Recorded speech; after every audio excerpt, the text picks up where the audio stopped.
All right, let's talk about speed. In AI, it's pretty much everything, right? Especially when you're building intelligent search.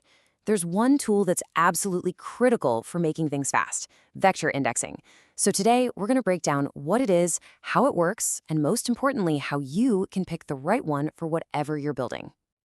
And this is really the core idea we have to get our heads around. I mean, think about it. You can have the most amazing AI models, the cleanest data, but if your indexing is off, your app is just going to feel slow and broken. The right index isn't just some optional add-on.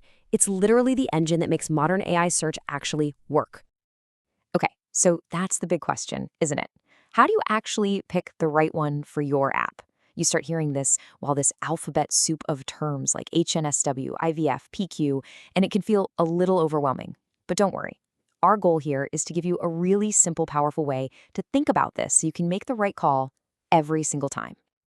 So before we dive into the solutions, let's take a step back and really understand the problem we're trying to solve. I mean, why do we even need indexing in the first place? What's wrong with the simple way? Well, think about it like this. Imagine you're trying to find a specific house in a huge city, but you don't have a map or GPS. Your only option is to literally drive down every single street, checking every single house number one by one. That's what we call brute force search. And sure, for a tiny village that might work, but for a massive city or, a database with millions and millions of vectors, it's just impossibly slow. It's completely inefficient. And that is exactly where indexing comes into play. It's not about working harder. It's all about working smarter. It's basically the GPS for your vector database. So what is it really? At its heart, an index is just a clever data structure. It organizes all your vectors ahead of time, creating these smart shortcuts so that when a search comes in, you don't have to check every single vector. The goal is to get super fast similarity search with what we call good recall, which is just a fancy way of saying it's really good at finding the results that actually matter. And this comparison really lays out the trade-off perfectly. Look, on the left, you've got brute force. It guarantees you'll find the absolute perfect match. That's 100% recall. But man, is it slow. On the right, you have indexed search. It takes those smart shortcuts we talked about. Now, you might give up a tiny, tiny fraction of a percent in perfect recall, but in exchange, you get a massive boost in speed. And let's be honest, in the real world, that's a trade you're going to make almost every single time. All right, so we're all on board. Indexing is the way to go. But it's not like there's just one type of index. There are a few different flavors.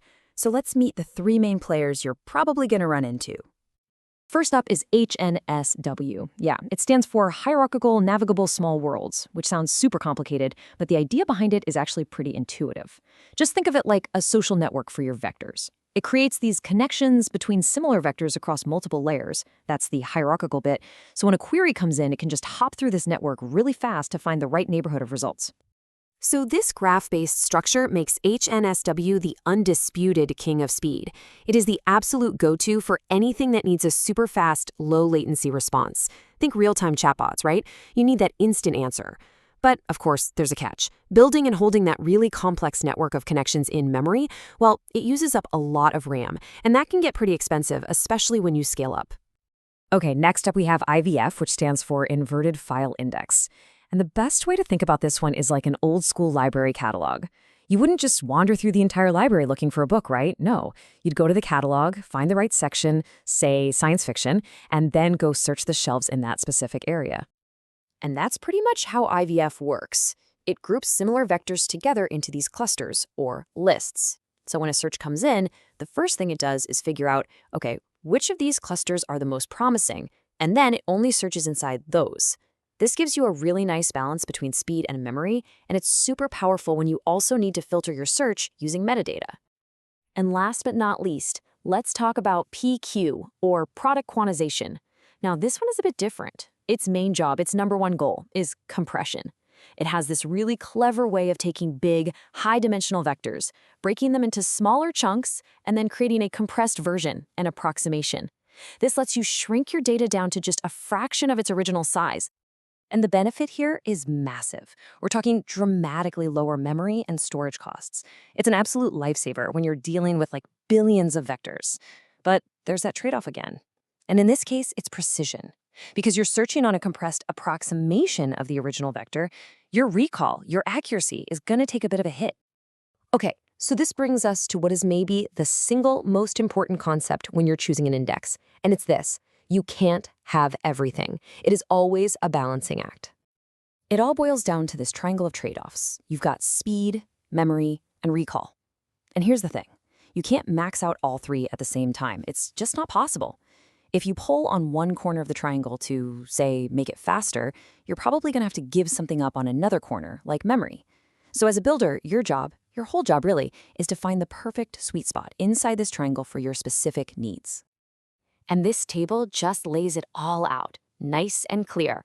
Let's break it down. If you've got memory to spare and what you need is just raw speed and top-notch recall, HNSW is your champion, no question.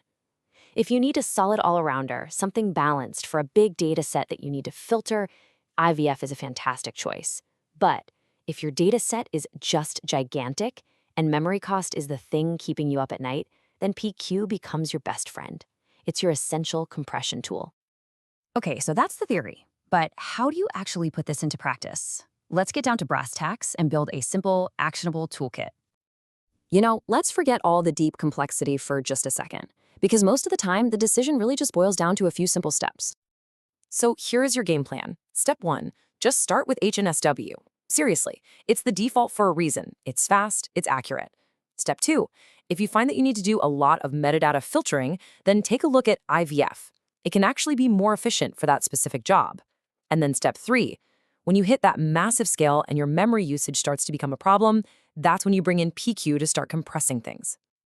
So if you take away one thing from all this, let it be this: there is no single best index. It just doesn't exist.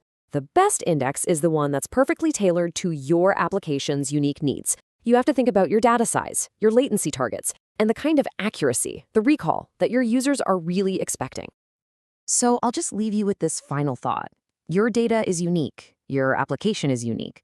So is your index? Why would you settle for a one-size-fits-all solution? Really take the time to understand these trade-offs, measure what actually matters for your project, and then go build the right index for your unique problem. Thanks for tuning in.